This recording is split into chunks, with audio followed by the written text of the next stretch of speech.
Welcome back to my channel, kembali ke channel Tripod tadi. Nah, kali ini kita akan mengalur ceritakan sebuah film yang dimana filmnya itu bergenre horor. Dari film ini menceritakan tentang seorang laki-laki yang ingin melamar pacarnya atau sang perempuan, yang dimana perempuannya ini ternyata sudah dilamar oleh laki-laki lain. Namun sang pacar tersebut atau sang laki-laki tak punya uang untuk mempersunting si perempuan tersebut. Nah, dari situ si laki-laki ini berinisiatif untuk merantau untuk mencari uang agar kedepannya bisa melamar si perempuan tersebut. Nah, ternyata di belakang laki-laki tersebut si perempuannya ini sudah dilamar oleh laki-laki lain. Judul film ini berjudul Hamba Iblis, yang dirilis pada tahun 2018 dan dipublikasikan oleh Negeri Jiran Malaysia. Langsung saja kita ke filmnya, tidak usah berlama-lama, let's go. Di awal cerita kita dihadapkan sebuah rumah yang dihuni oleh satu keluarga. Dalam satu keluarga ini terdapat seorang ibu, seorang ayah, dan seorang anak. Dan kemudian rumah ini didatangi oleh seorang pria. Kemudian kita berganti scene, kita dihadapkan oleh seorang perempuan, yang dimana perempuan ini mengalami kesakitan. Keesokan paginya kita berganti scene, kita dihadapkan di sini seorang perempuan sedang menatap laki-laki, dan cerita pun dimulai. Di awal cerita kita dihadapkan sesosok pria yang sedang menceritakan sesuatu.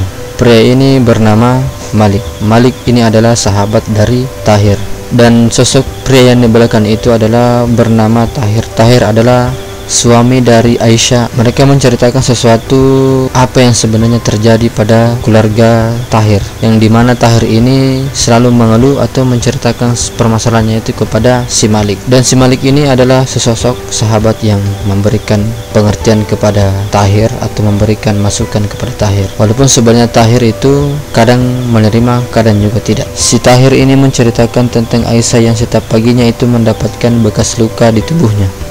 Scene pun berganti, kita dihadapkan oleh sesosok anak kecil, yang dimana anak kecil ini bernama Anis. Anis adalah anak dari Aisyah dan Tahir. Kemudian anak kecil ini didatangi oleh seseorang laki-laki, yang dimana sontak Aisyah langsung kaget mendengar suara laki-laki tersebut, dan Aisyah pun bergegas keluar melihat siapakah sesosok laki-laki ini. Dan ternyata sosok laki-laki ini adalah Halim. Halim di sini diceritakan mantan pacar dari Aisyah, dan yang ternyata membuat Aisyah takut melihat si sosok Halim tersebut. Dan kemudian si Halim pun bergegas pulang dari rumah Aisyah. Kemudian lanjut, sebuah mobil datang, dan di dalam mobil ini ternyata adalah ayah dari Anis. Anis di sini menceritakan tentang ada seorang paman yang datang menghampiri Anis, dan Tahir mengatakan siapakah paman tersebut, dan Anis mengatakan bahwa saya tidak mengetahuinya. Kemudian lanjut, Halim menemui seorang kakek. Kakek ini bernama Kakek Said. Kakek Said di sini diceritakan adalah seorang dukun atau orang pintar, dan juga diceritakan kakek tersebut adalah sepupu dari ibu Halim. Di sini Halim bertanya, apakah rumah yang ditempati Aisyah sekarang adalah rumah orang tua Aisyah? Dan kemudian kakek menjawab, ya betul, itu adalah rumah orang tua Aisyah, dan kini ditempati oleh Tahir dan Aisyah. Dan kakek bertanya kepada Halim, apakah kau mengenal Aisyah dan Tahir? Halim menjawab, tidak. Scene pun berganti ke Tahir dan anaknya Anis. Di meja makan mereka merindukan sesosok ibu, makan bersama seperti dahulu kala, terutama sang anak si Anis yang sangat-sangat merindukan hal tersebut. Kemudian Tahir di sini memberikan semangat kepada anaknya, nanti kalau ibu sehat, ibu akan memasak untuk Anis dan ayah. Karena kekhawatiran Tahir akan istrinya Aisyah, di sini Tahir masuk ke kamar Aisyah sambil membawa sepiring nasi karena Aisyah sudah 3 hari tidak makan. Sambil menyuapi Aisyah, Tahir membahas tentang Anis yang merindukan sesosok ibu. Namun di sini Tahir dimarahi oleh Aisyah. Diceritakan di sini Aisyah sudah tidak ada rasa cinta kepada Tahir dan Anis. Namun Tahir langsung membantah bahwa kau jangan seperti itu, nanti Anis mendengar. Kemudian Anis pun datang sambil muka kecewa, dan sontak Aisyah langsung marah dan menyeret Anis keluar dari kamar. Jadi diceritakan di sini Aisyah dan Tahir sudah pisah ranjang. Tahir tidur bersama anaknya Anis dan Aisyah tidur sendirian. Diceritakan di sini Aisyah lah yang memintanya untuk pisah ranjang.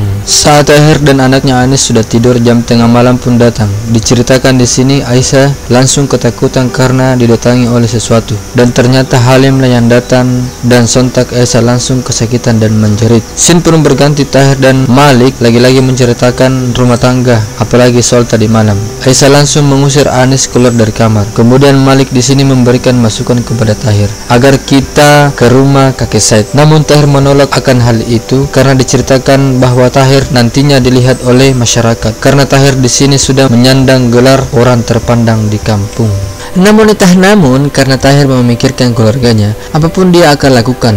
Tahir dan Malik akhirnya menemui kakek Said. Di sini diceritakan Tahir dan Malik membujuk kakek Said agar bisa membantu Tahir untuk menyembuhkan Aisyah. Namun kakek Said di sini menolaknya karena mustahil akan sembuh. Namun Tahir di sini bersikeras agar bisa dibantu. Kalau tidak, kakek Said akan dibunuh oleh Tahir. Malam pun tiba, kakek Said atau Sandukun langsung beraksi, yang dimana sontak Aisyah langsung melayang di atas tempat tidur. Dan saat itu juga mendengar suara angin dari kamar Aisyah. Tahir dan Anis masuk ke kamar tersebut dan kaget melihat Aisyah yang sudah melayang di atas tempat tidur. Dan saat itu juga mereka berdua melihat seorang lagi jongkok di jendela, dan ternyata itu adalah jin. Jin ini diceritakan yang selalu mengganggu Aisyah setiap malamnya. Namun, kekuatan dan ilmu kakek Said, jin ini langsung pergi dari rumah tersebut. Seketika itu juga, tubuh Aisyah langsung jatuh dari tempat tidur. Dan pagi pun tiba, Tahir dan anaknya Anis pulang dari suatu tempat. Sontak Anis melihat Halim di tempat tersebut. Dan Anis di sini mengatakan kepada Tahir bahwa paman itulah yang selalu datang di rumah dan langsung membuat muka Tahir berubah seketika dan langsung mengejar Halim. Namun Halim larinya kencang, jadi tidak sempat menginterogasinya. Scene pun berganti, Tahir dan Malik bertemu kembali. Tahir di sini diceritakan menyuruh Malik untuk menginterogasi Halim tentang apakah yang selalu kau lakukan di rumah Tahir. Hari pun berganti saat Malik mengendarai motor, tak sengaja melihat Halim berjalan kaki, dan seketika itu juga mereka berbincang-bincang. Diceritakan di sini Malik dan Halim berbincang sambil menggunakan nada tinggi.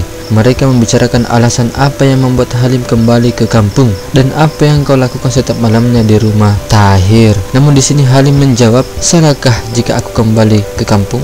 Dan apakah Aisyah menyebut namaku jika aku yang datang di rumah Aisyah setiap malamnya?" Scene pun berganti ke rumah Tahir dan Aisyah. Di sini diceritakan Tahir dan Aisyah sedang bertengkar. Tahir di sini memohon maaf jika punya salah kepada Aisyah dan juga begitu sayang kepada Aisyah. Namun Aisyah langsung membalas dengan nada tinggi, "Jika kau sayang kepadaku, mohon lepaskan aku." Jadi maksud dari perkataan Aisyah ini adalah memohon agar jin yang ada dalam tubuh Aisyah itu dikeluarkan. Setelah itu, Aisyah pun langsung masuk ke kamar dan meratapi nasibnya, dan juga mengingat masa di mana Halim ingin melamar Aisyah dahulu. Keesokan paginya, Tahir terburu-buru ingin menemui kakek Said sambil mengambil sejumlah uang dan juga mengajak si Malik. Aduh, ini Malik terus.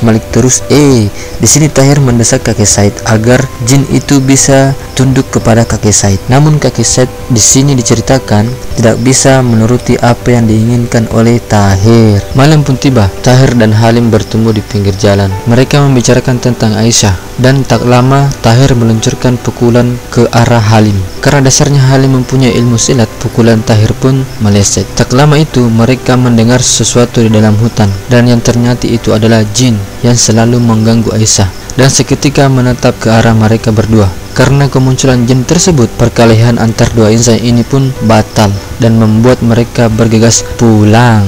Di scene selanjutnya kita dihadapkan oleh kakek Said. Di sini diceritakan kakek Said ingin betul-betul menaklukkan jin tersebut. Kemudian di scene selanjutnya dihadapkan oleh Aisyah dan Tahir yang sedang bertengkar. Diceritakan Tahir ingin membawa Aisyah pergi dari kampung untuk berobat, namun Aisyah menolak. Di sisi lain, kakek Said sudah beraksi dengan kerisnya, namun jin tersebut keburu masuk ke tubuh Aisyah. Pada adegan ini ternyata jin ini menolak untuk ditaklukkan oleh kakek Said. Malahan jin tersebut melawan kakek Said dengan cara menusuk kakek Said tanpa menyentuhnya langsung.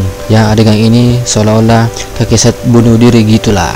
Pagi pun tiba, Malik dan Tahir berjumpa kembali. Aduh, berjumpa lagi nih orang kayak pacaran saja di tengah hutan pula. Pada adegan ini mereka lagi menceritakan kakek Said yang terbunuh. Diceritakan di sini Tahir merasa bersalah terhadap kakek Said. Namun Malik berusaha menenangkan Tahir dan memberikan argumen bahwa kakek Said terbunuh bukan karena kita, malahan kita hanya meminta tolong kepada kakek Said agar jin tersebut bisa ditaklukkan.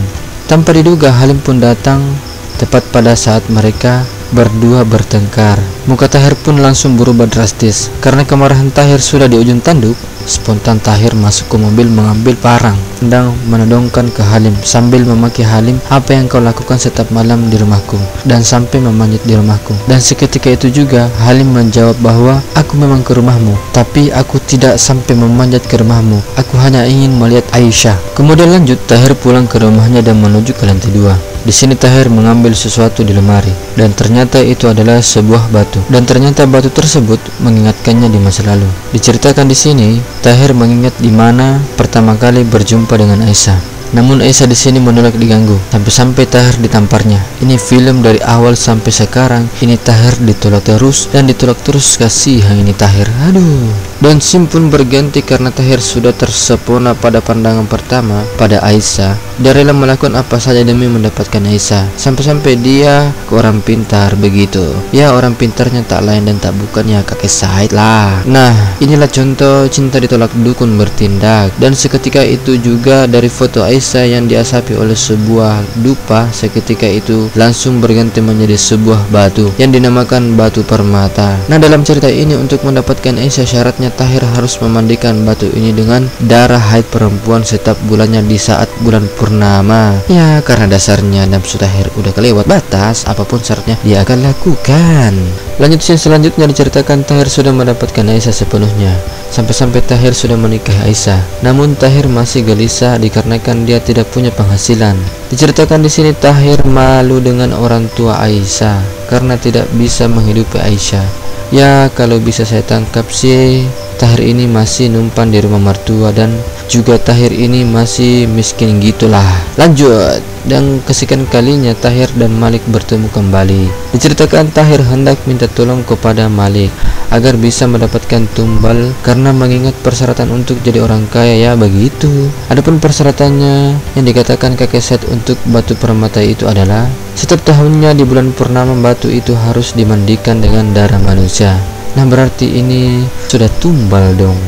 Nah, kalau yang tadi itu kan dimandikan dengan darah haid perempuan, ini untuk mendapatkan si Aisyah. Nah, sama saja pakai darah manusia, berarti tumbal dong. Lanjut, dikarenakan kala cinta menggoda dan demi nafsu dunia, Tahir menyanggupi persyaratan tersebut. Scene pun berganti, Aisyah menjumpai Tahir yang dimana Aisyah sudah mengetahui bahwa Tahir ini bersahabat dengan jin dan mengatakan siapakah tumbal selanjutnya yang akan kau bunuh untuk persembahan jin tersebut. Seketika itu wajah Tahir berubah, dikarenakan cinta Tahir lebih besar daripada gunung Semeru. Apapun rintangannya, apapun yang bisa membahagiakan keluarganya, Tahir akan melakukannya. Lanjut, malam pun tiba di rumah kakek Said. Halim sedang mengingat masa lalunya. Diceritakan di sebuah stasiun kereta api Halim akan berangkat ke Singapura untuk mencari pekerjaan agar kedepannya bisa melamar Aisyah. Diceritakan di sini Halim ini hanyalah orang biasa tetapi mempunyai cewek cantik karena tak ingin ceweknya dilamar oleh orang lain dan juga hubungan mereka tak direstui oleh orang tua Aisyah. Halim pun berinisiatif untuk mencari uang panai. Scene pun berganti setelah Halim selesai sholat, dia bergegas untuk membakar benda mistis kakek Said. Mengapa Halim di rumah kakek Said? Diceritakan di sini bahwa Halim adalah keponakan dari kakek Said. Seketika itu juga ternyata jin tersebut datang di rumah kakek Said. Dikarenakan Halim ini keturunan orang pintar atau masih termasuk keluarga dari kakek Said, dia bisa mengusir jin tersebut. Dikarenakan Halim khawatir dengan Aisyah, dia pun segera berangkat ke rumah Aisyah. Di sisi lain, di rumah Aisyah, Tahir yang sudah dihantui rasa amarah dan cinta yang membara, kemudian cintanya tak ingin dibagi dengan laki-laki lain, Tahir memaksa Aisyah untuk keluar dari kampung untuk berobat. Namun Aisyah menolaknya lagi, sampai-sampai tubuh Aisyah sudah dikendalikan oleh jin tersebut. Seketika itu juga Tahir ingin dibunuh dengan cara mencekik lehernya. Di perjalanan ternyata Halim ditahan oleh jin tersebut. Namun lagi-lagi ilmu Halim lah yang lebih tinggi. Jelaslah Halim yang menang.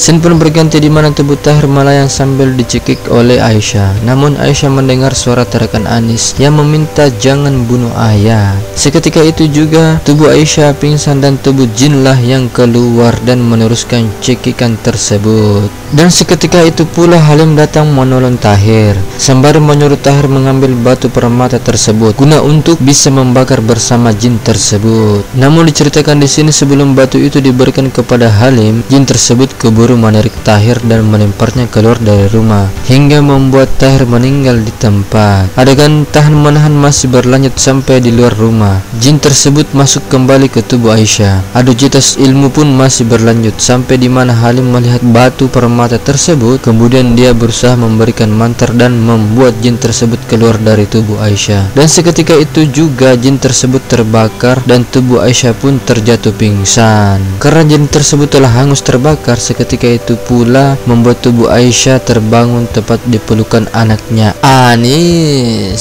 Oke, akhir dari film ini Halim dan Aisyah pun bersama dengan Anis di atas mobil.